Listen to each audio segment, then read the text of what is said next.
अब यो विपद चाहिँ नेपालमा पटक पटक आइरहेकै छ र पटक पटक त्यो विपदबाट चाहिँ हामीले अब त्यसको पाठ पनि सिकेकै छौँ। अब र हामीले विपदपछि उद्धार राहत खोजी कसरी गर्ने, पुनर्निर्माणका काम कसरी गर्ने अनि जनजीवनलाई पुनर्स्थापना कसरी गर्ने भन्ने हाम्रो अनुभवहरू नभएका होइनन्। तर एउटा हाम्रो चाहिँ कमजोरी केमा रहेको छ भन्दाखेरि विगतबाट चाहिँ जुन पाठ सिक्नुपर्ने हो र त्यो पाठबाट हामीले हाम्रो नीति नियममा, हाम्रो कार्यशैलीमा, हाम्रो चाहिँ योजना तर्जुमामा जुन किसिमको त्यसलाई चाहिँ हामीले समेट्नुपर्ने हो त्यो पाठले चाहिँ त्यति समेटेको देखिँदैन।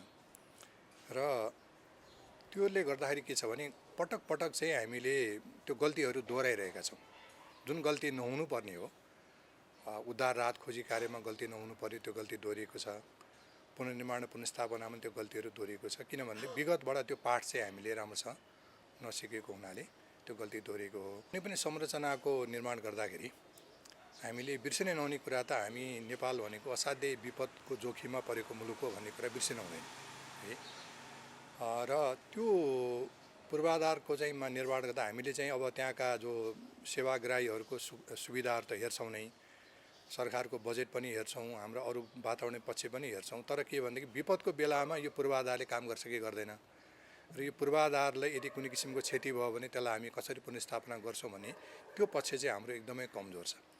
र हामीले के भने विपदै हुनु पर्दैन, हाम्रो चाहिँ जति पनि पूर्वाधारहरू छन् ती पूर्वाधारहरूको चाहिँ नियमित जुन चेक जाँच गर्नुपर्छ नि, त्यो चेक जाँच पनि हामी गरिरहेका हुँदैनौँ है। र कहिलेकाहीँ त कस्तो पर्छ भन्दाखेरि त्यसको चाहिँ आयु सकिएर अथवा त्यसमा सानातिना चाहिँ प्राविधिक त्रुटि भएर त्यसले चाहिँ विपद निम्त्याउने अवस्था पनि छ। त्यसले गर्दाखेरि हाम्रो चाहिँ अहिले जुन किसिमको नेपालमा विकास निर्माण पूर्वाधारको कामहरू भएको छ, यो विपद जोखिम न्यूनीकरणतर्फ चाहिँ हाम्रो चाहिँ त्यो ध्यान चाहिँ जति त्यसमा ध्यान पुग्नु त्यो ध्यान चाहिँ हाम्रो कम छ। हाम्रो ध्यान बढी केमा छ भन्दाखेरि मेरो निर्वाचन क्षेत्रमा त्यो विकास भयो कि भएन, मेरो चाहिँ मतदाताले त्यसको सुविधा पाए कि पाएनन्, त्यो विकास निर्माणबाट मैले चाहिँ लाभ पाएँ कि पाइनँ, जसरी हुन्छ त्यो बजेट चाहिँ त्यहाँको व्यवस्था गर्ने, त्यो बजेटलाई लगेर आफ्नो निर्वाचन क्षेत्र अथवा आफ्नो चाहिँ प्रभाव क्षेत्रमा लैजाने प्रवृत्तिमा एकदम प्रतिस्पर्धा छ। तर म मेरो आफ्नो क्षेत्रमा, निर्वाचन क्षेत्रमा, मेरो प्रदेशमा यी जति पनि विकास निर्माणका काम गर्छु त्यो चाहिँ म चाहिँ एकदमै विपदको जोखिम कम हुने गरेर एकदम मजबुत र भरपर्दो चाहिँ निर्माण गर्छु भन्ने सोच चाहिँ राजनीतिक नेतृत्वमै कमी देख्छु म है। मेरो आफ्नो अनुभवबाट भन्दै त्यो कमी देख्छु र राजनीतिक नेतृत्वले त्यसमा अब ध्यान नदिएपछि, उहाँहरूले अरू कुरालाई प्राथमिकता दिएपछि कर्मचारीले पनि त्यही आदेशको पालना गर्ने त हो नि। कर्मचारीले त्यसको प्रतिवाद त गर्न सक्दैनन् हैन, किनभने देश हाँक्ने त उहाँहरूले हो नि त। देश हाँक्ने वर्गले नै जुन कुरालाई उहाँले प्राथमिकता दिनुहुन्छ कर्मचारी संयन्त्रले त्यतैतिर नै जाने हो, त्यसको प्रतिवाद गर्ने अथवा त्यसको विपरीत जान नसक्ने हुनाले यसमा चाहिँ राजनीतिक नेतृत्व, हाम्रो चाहिँ विशेष गरी नीति निर्माताहरू, विशेष गरी अब नीति निर्माता भन्दाखेरि खालि उच्च पदस्थ कर्मचारी मात्रै होइन कि हाम्रो चाहिँ सांसदहरू, सङ्घीय सांसदहरू, प्रदेशका सांसदहरू, उहाँहरूले चाहिँ कस्तो योजना बनाउने, कत्रो बनाउने, कहाँ बनाउने, कसरी बनाउने भन्ने कुराको त उहाँले त्यो एउटा नीति र त्यस किसिमको चाहिँ कार्यविधिहरू उहाँले बनाइदिनुपर्छ। त्यो कार्यविधि अनुसार कार्यान्वयन गर्ने काम चाहिँ कर्मचारीको। निर्माण भइसकेका पूर्वाधारहरू भत्किने बिग्रिने मात्रै होइन कि निर्माणाधीन पूर्वाधारहरू पनि त क्षतिग्रस्त हुन्छ नि। अहिले पनि त हामीले चाहिँ देख्यौँ धेरै हाम्रा चाहिँ जलविद्युत आयोजनाहरू क्षतिग्रस्त भएका छन्, धेरै सडक आयोजनाहरू क्षतिग्रस्त भएका छन् हैन। त्यसकारण त्यो त निर्माणाधीन आयोजनामा पनि त्यसको असर पर्छ नै। त्यसले चाहिँ त्यसले के गर्छ त भन्दाखेरि आयोजनाको लागत बढाउँछ, निर्माण व्यवसायीले क्षतिपूर्ति दिनुपर्ने हुन्छ हैन। त्यसै गरिकन त्यसको चाहिँ आयोजनाको समय पनि लम्बिन्छ, त्यसको एक किसिमले लथालिङ्गै हुन्छ नि निर्माणाधीन आयोजना पनि।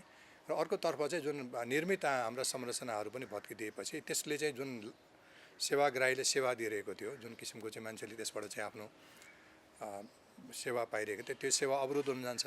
विशेष गरी राजमार्गको अवस्थाहरू हेरौँ, विमानस्थल अहिले कुनै पनि विमानस्थल चाहिँ क्षतिग्रस्त भएनन् है, र हवाई यातायात त चालु छ। तर कहिलेकाहीँ कस्तो पर्छ विपदा भन्दा हवाई यातायात पनि अवरुद्ध हुन्छ र राजमार्ग पनि अवरुद्ध भएपछि त हाम्रो राष्ट्रिय जुन लाइफलाइन हो नि त्यो नै अवरुद्ध हुन्छ नि।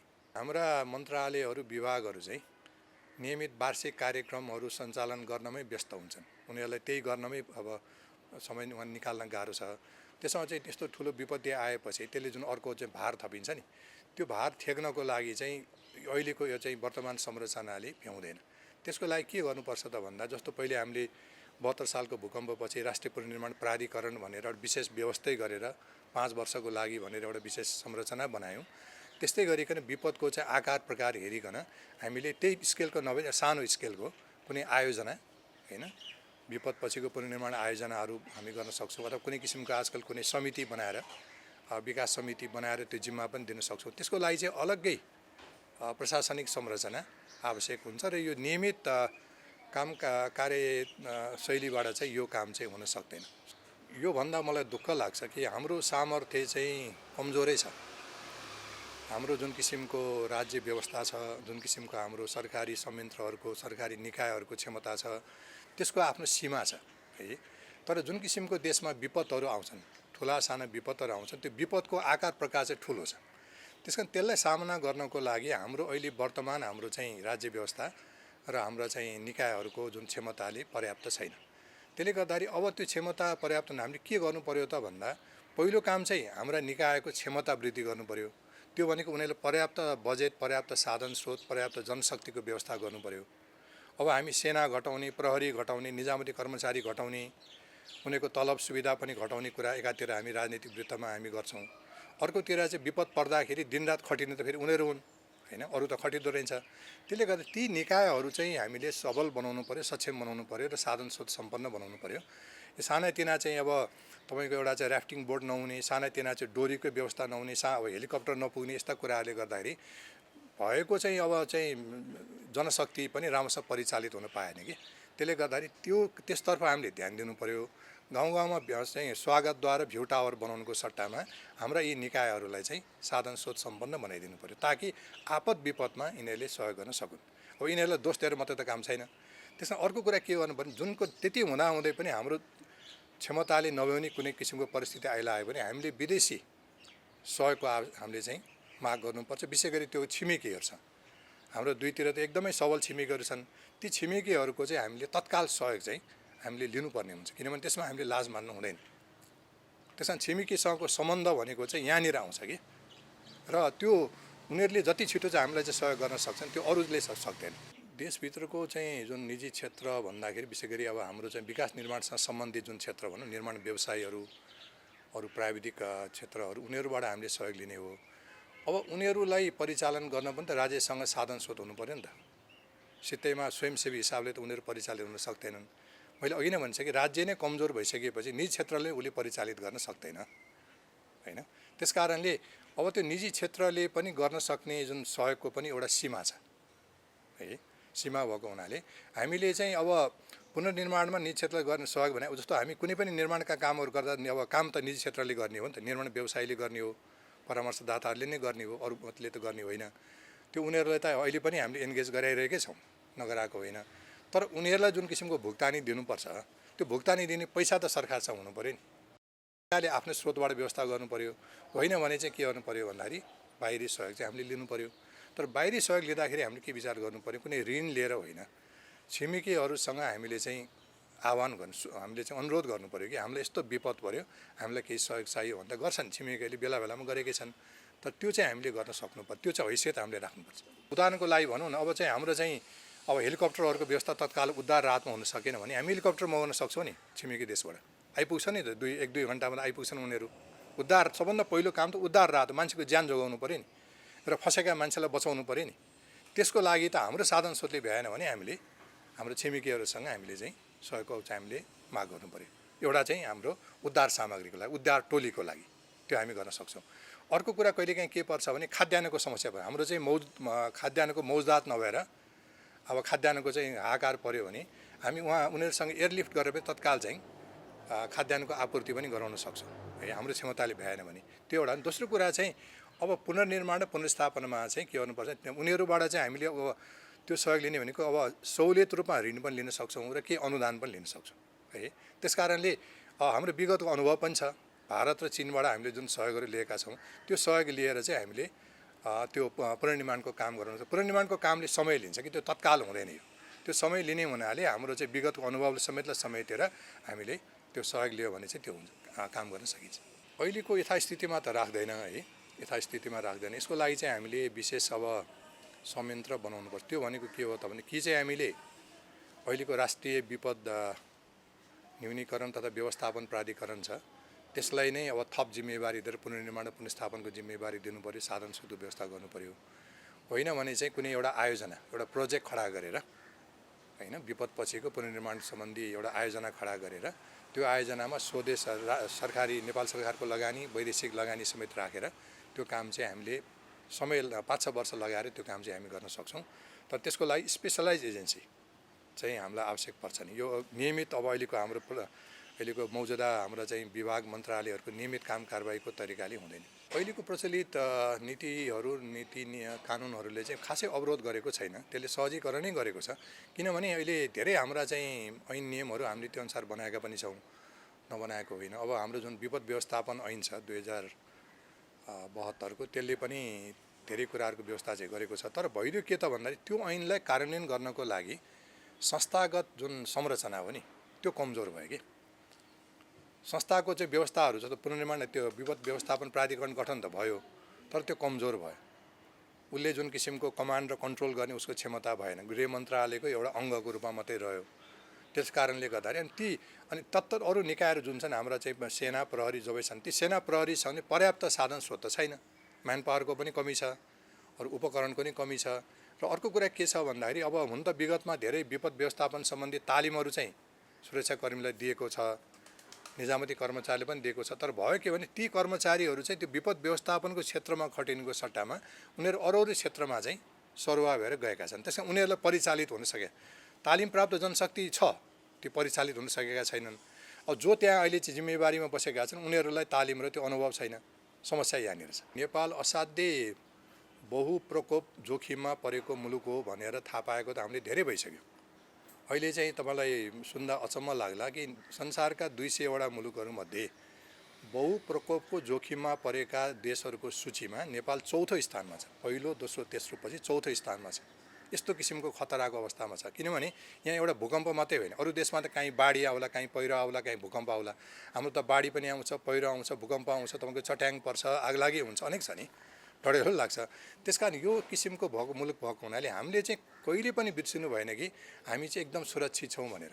त्यस कारण हाम्रा चाहिँ भवन बनाउँदा, सडक बनाउँदा, ठुल्ठुला जलविद्युत आयोजनाहरू बनाउँदाखेरि चाहिँ यो विपद ठेक्न सक्ने गरेर हामीले बनाउनुपर्छ। र खालि आफ्नो संरचना, फेरि एउटा ध्यान दिनुपर्ने कुरा के छ भने आफ्नो संरचना मात्र सुरक्षित भएर भएन नि त। तपाईँले चाहिँ आफ्नो भनौँ न बसमा चाहिँ जानु, बस एकदमै सुरक्षित होला, एकदम बलियो बस बनाउनु होला, माथिबाट पहिरो पसेर त्यसलाई छोपिदियो भने त सुरक्षित भएन। त्यसकारण आफ्नो संरचना जहाँ त्यसको वरिपरिको अवस्थामा पनि विचार गरेर हामीले हाम्रो वरिपरिका चाहिँ जुन त्यहाँको जमिन हुन्छ, त्यहाँको अवस्था हुन्छ, त्यसमा पनि केही न केही लगानी चाहिँ हामीले गर्नु, ताकि त्यहाँ पहाडै खसेर हाम्रो संरचना नपुर्योस्, हाम्रो सडक चाहिँ नबगाओस् भनेर त्योतर्फ हामीले चाहिँ ध्यान दिनुपर्छ। त्यसकारण त्यसमा केही थप लगानी आवश्यक पर्छ, आवश्यक नपर्ने होइन, तर त्यो लगानी गर्न चाहिँ हामीले कन्जुसाइ गर्नु भएन। किनभने त्यो लगानीले गर्दा भनौँ तपाईँको चाहिँ केही करोड थप लगानी गरेर अरबौँको चाहिँ जुन क्षति कम हुन्छ भने त्यो लगानी हामीले चाहिँ गर्नुपर्छ। डोजरी विकास त अभिशापै, बाधक होइन, म अभिशापै भन्छु। किनभने अहिले जति पनि राष्ट्रिय राजमार्गहरूमा पहिरो गएका छन् यो डोजरी विकासबाटै बनेका, त्यसले विकास भन्ने त्यो विनाश हो त्यो। र त्यस्ता चाहिँ सडकहरू जुन खनिएका छन्, सडक बनेका होइनन् ती, त्यो सडक खनिएका मात्रै हुन्। त्यो खनिएका सडकबाट जुन लेदो सहितको जुन आएर जुन अहिले चाहिँ विनाश भएको छ, त्यसमा त हामीले ध्यान दिनु पऱ्यो नि। आफ्नो चाहिँ भनौँ न तत्काल हाम्रो चाहिँ राजनीतिक लाभको लागि राज्यको चाहिँ जनताले दिएको करको चाहिँ दुरुपयोग गरेर त्यस्ता चाहिँ माटो के अरे पहाड खनेर जहाँ चाहिँ धराप बनाएर चाहिँ हामीले हाम्रो जीव ज्यानै खतरामा पारेका छौँ। कसको लागि गर्दैछौँ त त्यो? हामी आफ्नै चाहिँ सन्ततिको चाहिँ भविष्य जोखिममा पारे जुन काम गर्दैछौँ त्यसतर्फ हामीले सोच्नु पर्यो। र कुनै पनि यस्ता विशेष गरी सडकका कामहरू गर्दाखेरि, जलविद्युतका कामहरू गर्दाखेरि, सुरुङहरू बनाउँदाखेरि यसमा चाहिँ हामीले ध्यान दिनु पर्यो कि यो वातावरण हिसाबले मैले गरेको कामले के कति असर पर्छ, यसको जोखिमलाई म कसरी कम गर्न सक्छु। हामीले जोखिम कम गर्न सक्छौँ नि। त्यही डोजरले बनेका बाटोमा पनि राम्रोसँग हामीले चाहिँ बाटो खनेर त्यसलाई राम्रोसँग चाहिँ भुछे रोक्ने हिसाबले रिटेनिङ वाल बनाएर, क्रस रेन बनाएर त्यसमा चाहिँ अब राम्रोसँग अरू संरचना बनाएर त्यसलाई सुरक्षित त गर्न सक्छौँ नि। खालि डोजरले खनेर मात्रै त भएन नि। त्यस कारणले हाम्रा सडकहरूको चाहिँ गुणस्तर भनेको तपाईँको चाहिँ धुले सडक हुन्छ, ग्राभल सडक हुन्छ, अनि त्यसपछि तपाईँको पिच सडक हुन्छ। सबै ठाउँमा पिच गर्न सम्भव नहोला, कति ठाउँमा त धुले सडकै पनि छ होला, त धुले सडकको पनि एउटा मापदण्ड त छ नि, होइन? त्यो मापदण्ड अनुसार हामीले बनायो भने त्यसले विनाश गर्दैन होइन। यो विपत्ति यदि हामीले हाम्रो चाहिँ कार्यशैली, हाम्रो चाहिँ अब नीतिगत र संस्थागत क्षमतामा हामीले सुधार गरेनौँ भनेदेखि चाहिँ विपद अब यो जलवायु परिवर्तनसँगै विभिन्न किसिमका विपदहरू थपिँदै जाने हुन्। सोच्दै नसोचेका विपदहरू आउँछन्, हामीले चाहिँ अनुमान गरे भन्दा फरक किसिमको विपद आउँछन् र त्यो विपदबाट चाहिँ हाम्रो चाहिँ ठुलो धनजनको क्षति हुन्छ। हाम्रो संरचनामा सोच्दै नसोचेको हिसाबले त्यो क्षति हुन्छ। त्यसले गर्दाखेरि चाहिँ यसतर्फ चाहिँ हामीले सोच्नु पर्यो कि जलवायु परिवर्तनको असरलाई हामी कम गर्न सक्दैनौँ। यो अरूको कारणले भएको हुनाले हामीले के गर्न सक्छौँ त भन्दाखेरि हामीले पूर्व तयारी गर्न सक्छौँ होइन। पूर्व तयारी भन्नाले खालि चाहिँ सबै कुरा राज्यले गरिदिने भन्ने कुरा होइन। हाम्रो परिवार तहमा, व्यक्तिगत तहमा, पारिवारिक तहमा अनि तपाईँको चाहिँ सामुदायिक तहमा, हाम्रो चाहिँ राष्ट्रिय तहमा चाहिँ हामीले चाहिँ पूर्व तयारी गरेर हामी आफू जोगिन सक्छौँ र त्यसको असरलाई न्यूनीकरण, हामी जोखिम पुरै कम गर्न त सक्दैनौँ तर त्यसको असरलाई चाहिँ कम गर्न सक्छौँ। र त्यो असरलाई कम गर्नको लागि हामीले बनाएका पूर्वाधारहरूमा पनि ती पूर्वाधारहरू पनि यथा भनौँ न चालु सुचारू रहन् र त्यो यदि क्षति भइहाल्यो भने त्यो क्षति कम होस् अथवा त्यो क्षति तत्काल त्यसलाई चाहिँ पुनर्स्थापना गर्न छिटो सकियोस् भन्ने हिसाबले हामीले काम गर्नुपर्छ। र क्षति भइहाल्यो भने पनि यसको चाहिँ वैकल्पिक व्यवस्था के हो त होइन। यदि सडकै बगाइहाल्यो भने यसको चाहिँ यो सडकको विकल्प के हो त, हामीसँग विकल्पै छैन कि। जस्तो अहिले बिपी राजमार्ग चाहिँ बन्द भयो, त्यसको विकल्पै हामीसँग छैन। पृथ्वी राजमार्ग चाहिँ बन्द भयो, त्यसको विकल्पै छैन। त्यस कारण यो वैकल्पिक व्यवस्था पनि हामीले गरिरहनुपर्छ। त्यो अरू बेलामा त्यो सामान्य हिसाब हो चल्ला, तर विकल्पको बेलामा त हामीसँग त्यसले नै त्यो ठुलो चाहिँ एउटा हामीलाई राहत दिने हुनाले पूर्वाधारमा पनि वैकल्पिक व्यवस्था हामीले गर्नुपर्छ। र के क्षमता बढाउनुपर्छ भने तत्काल चाहिँ एउटा चाहिँ भनौँ न अहिले चाहिँ पूर्वाधारलाई सुचारू गर्नको लागि के वैकल्पिक रूपमा के गर्ने त, एउटा इमर्जेन्सी क्राइसिस म्यानेजमेन्ट हिसाबले पनि हामीले सोच्नुपर्छ। अब अहिले तपाईँको संवैधानिक व्यवस्था हेर्नुहुन्छ भने यो विपद व्यवस्थापनको जिम्मेवारी चाहिँ प्रदेश सरकारमा छ, प्रदेश र स्थानीयमा छ। त्यो सूचीहरू अनुसूची हेर्नु भने त्यहाँ चाहिँ छ। सङ्घीय सरकारले त नीतिगत व्यवस्था मात्रै गर्ने हो। तर अब हाम्रा प्रदेश सरकारहरू ज्यादै कमजोर छन्। एक किसिमले सरकारको रूपै ग्रहण गरेका छैनन् भनौँ न। हेर्दाखेरि अब केही पदाधिकारीहरू, मन्त्रीहरू, मुख्यमन्त्रीहरू उनीहरूका अनुहारहरू हामी देख्छौँ, तर जुन जनताले पाउनुपर्ने जुन सेवा सुविधा र जुन किसिमको सुरक्षा हो त्यो प्रदेश सरकारबाट पाएको अवस्था त छैन। त्यसले त्यस किसिमको प्रदेश संरचना ज्यादै कमजोर भएको हुनाले यो अवस्था पनि आएको हो। अब स्थानीय तहमा त उनीहरूले आफ्नो चाहिँ जे जति साधन स्रोत छ, जे क्षमता छ अलिअलि काम गरेका छन्, उनीहरूले नगरेको होइन, गरेका छन्। तर अब यो हामीले प्रदेश संरचनालाई अब बलियो बनाउनु पर्यो। अब यहाँ देशमा एउटा बहसै के छ भने प्रदेशै चाहिन्छ कि चाहिन्छ भने व्यापक बहस छ। अब यो बहसले पनि के गर्छ भने प्रदेश संरचनालाई कमजोर बनाउँछ होइन। त्यस कारण यो राष्ट्रिय स्तरमा यसो छिनोफानो हुनु पर्यो। यो चाहिने हो भने यसलाई चाहिँ सुदृढ गर्दै लानु पर्यो। यसलाई चाहिँ भनौँ न साधन स्रोत सम्पन्न बनाउँदै यसलाई सक्षम बनाउँदै जानु पर्यो। चाहिँदैन भने यसलाई खारेज गर्नु पर्यो। यो पोलिटिकल डिसिजन त गर्नु पर्यो। यो प्रदेश सरकारलाई त्यही अल्मल्याएर राख्नु त भएन। त्यस कारणले यो संवैधानिकले उसलाई जिम्मेवारी दिएछ, तर उसँग त्यो साधन स्रोत क्षमता छैन। अब स्थानीय तहको चाहिँ समन्वय हुनुपर्ने प्रदेश सरकारसँग हो। वास्तविक रूपमा स्थानीय सरकार र प्रदेश, किन प्रदेश सरकार त नजिक छ नि त। ललितपुर महानगरपालिकालाई बागमती प्रदेश सरकारसँग समन्वय गर्न सहिलो छ नि त। खालि भौगोलिक दूरीले मात्रै भएन नि त। त्यहाँ माथि बिचमा त एउटा सरकार हेटौडामा बसेको सरकार छ नि त।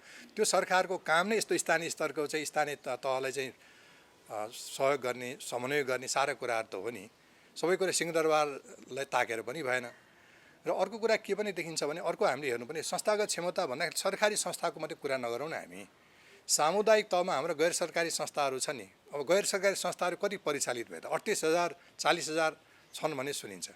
अनि यो विपदमा चाहिँ कति परिचालित भयो त होइन। अनि अर्को कुरा स्थानीय तहमा जुन विभिन्न समुदाय तहमा क्लबहरू छन्, विभिन्न किसिमका चाहिँ अरू समूहहरू छन्, ती समूहहरू कति परिचालित भयो त? त्यसकारण हाम्रो अरू देशमा यस्तो किसिमको विपदको जोखिम भएको मुलुकमा चाहिँ के हुन्छ भने एउटा नागरिक सुरक्षा बल भन्ने, सिभिल डिफेन्स फोर्स भन्ने हुन्छ। र ऊ चाहिँ तत्काल, किनभने कसैलाई काहीँ आपत परिहाल्यो भने त्यहाँ पुग्नको लागि त सबभन्दा पहिले त त्यो स्थानीय स्तरमै त्यहाँ जानु पर्यो नि त। त्यो जानको त्यस्तो किसिमको चाहिँ स्वयंसेवकहरूको दस्ताहरू हामीले तयार गर्नुपर्छ। अब हामीले दस्ताहरू चाहिँ सबै हाम्रा विभिन्न चाहिँ राजनीतिक दलका दस्ता त बनाएका छौँ।